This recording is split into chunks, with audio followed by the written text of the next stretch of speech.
Penjabat Gubernur DKI Jakarta Heru Budi Hartono meninjau langsung fasilitas pengaduan langsung ini. Ia pun menjamin sistem pengaduan yang dibuka setiap Senin sampai Jumat pukul 8.30 sampai 10.30 ini akan menindaklanjuti setiap aduan warga. Sebelumnya Heru telah menginstruksikan kelima pemerintah kota administratif di DKI Jakarta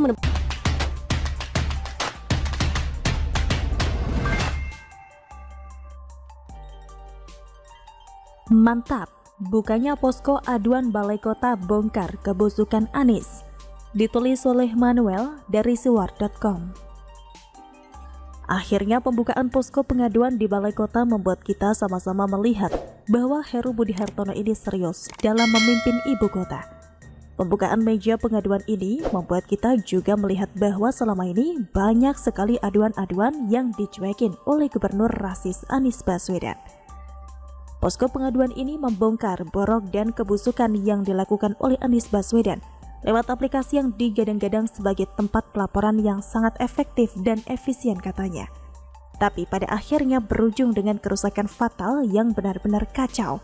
Ini baru satu gebrakan Heru Budi Hartono di antara gebrakan-gebrakan lainnya yang saya lihat mampu menghancurkan elektabilitas Anies sampai ke angka 0% sebagai capres usungan Partai Nasdem yang disingkat dari Nasi Demak.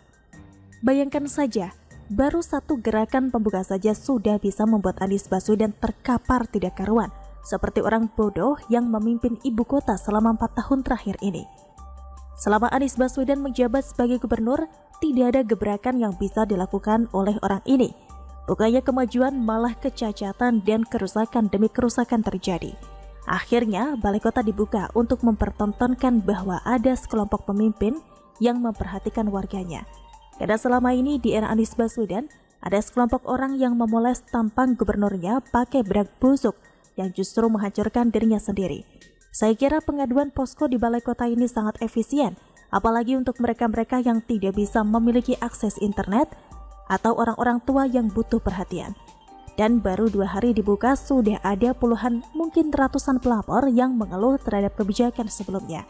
Aplikasi Jaki yang justru berpotensi untuk membongkar identitas pelapor yang anonim pada akhirnya bukan menjadi satu-satunya pilihan yang dibuka oleh Gubernur DKI Jakarta yang baru, yakni Bapak Heru Budi Hartono. Selama Jakarta berdiri ratusan tahun, kita tahu bahwa banyak sekali kepemimpinan demi kepemimpinan yang datang dan lalu. Dan di era Anies Baswedan, kita menyadari bahwa kepemimpinan itu adalah kecelakaan sejarah. Orang-orang lansia yang berusia 80 tahunan pada akhirnya bisa datang ke Balai Kota untuk dilayani oleh para pengempuk kekuasaan di tempat itu. Sekarang Balai Kota kembali menjadi tempat pelayanan publik oleh pemimpin. Bukan lagi Balai Kota yang menjadi tempat beberapa orang yang digaji untuk memoles Gubernur Anies Baswedan yang saat itu menjabat sebagai orang yang penting. Bahkan lebih kasar lagi, maaf, kata ada yang pakai istilah mencebok. Sudah waktunya negara Indonesia ini berbenah, khususnya dari daerahnya dulu, apalagi kota. Selamat bertugas kepada Bapak Heru Budi Hartono. Saya yakin kedepannya Jakarta akan lebih bagus lagi di era Bapak memimpin. Biarkan pendukung Anies menggonggong, berkain-kain mengomentari posko aduan Bapak. Karena ketika mereka menggonggong dan menyalak karena ada meja aduan, itu artinya mereka nggak mendukung keberadaan pelayanan rakyat yang membantu masyarakatnya.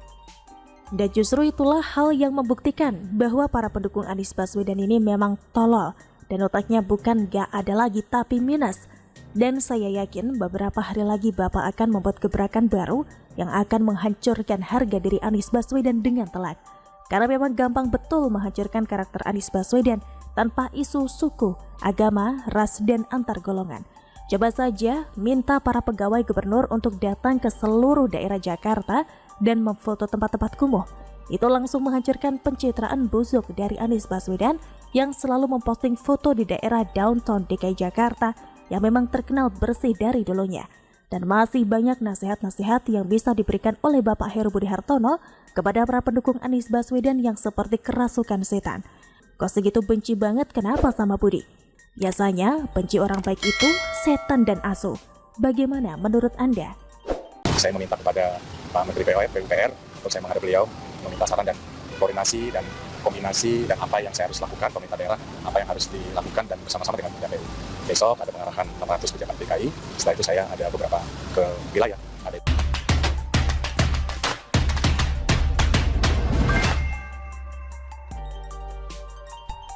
langsung tancap gas. Heru Budi akan bertemu Menteri PUPR saat mengatasi banjir Jakarta.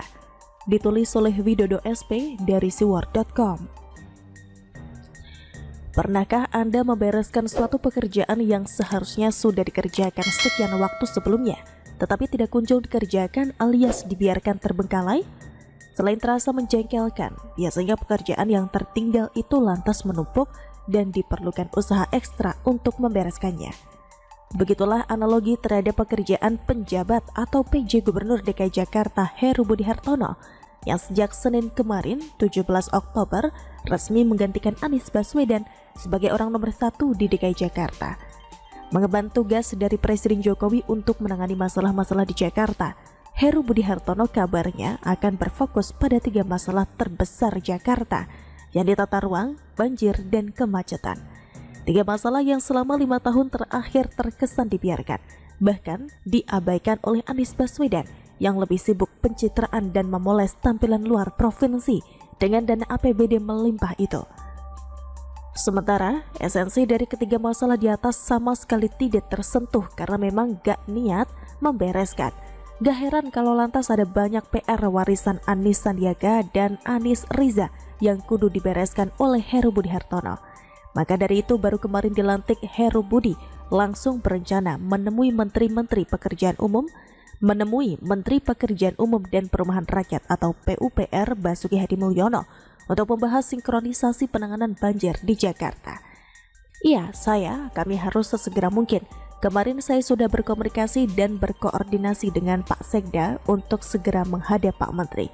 Apa yang dilakukan pemerintah daerah tentunya bekerja sama dengan pemerintah pusat dalam secepatnya penanggulangan banjir, mengurangi, kira-kira seperti itu, ujar Heru Budi Hartono di Balai Kota DKI, Senin 17 Oktober. Sebelumnya diketahui bahwa penjabat atau PJ Gubernur DKI Jakarta, Heru Budi Hartono menyatakan 3 prioritas kerja yang akan dilakukannya selama 1 tahun pertama menjabat sebagai pemimpin Jakarta, yaitu masalah banjir, kemacetan, dan tata ruang. Hal itu sesuai dengan diperintahkan oleh Presiden Joko Widodo. Terdengar enak dan rasanya pertemuan itu akan berjalan sangat kondusif dan hasilnya pun akan solutif. Bagian Pemprov DKI Jakarta kali ini akan dikerjakan dengan sepenuh hati berdasarkan arahan atau masukan dari Menteri PUPR.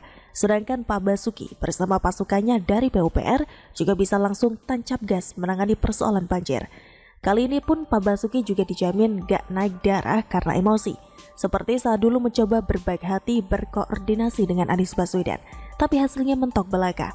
Kalau pertemuan yang dulu itu percuma alias buang-buang waktu, kali ini Pak Basuki rasanya akan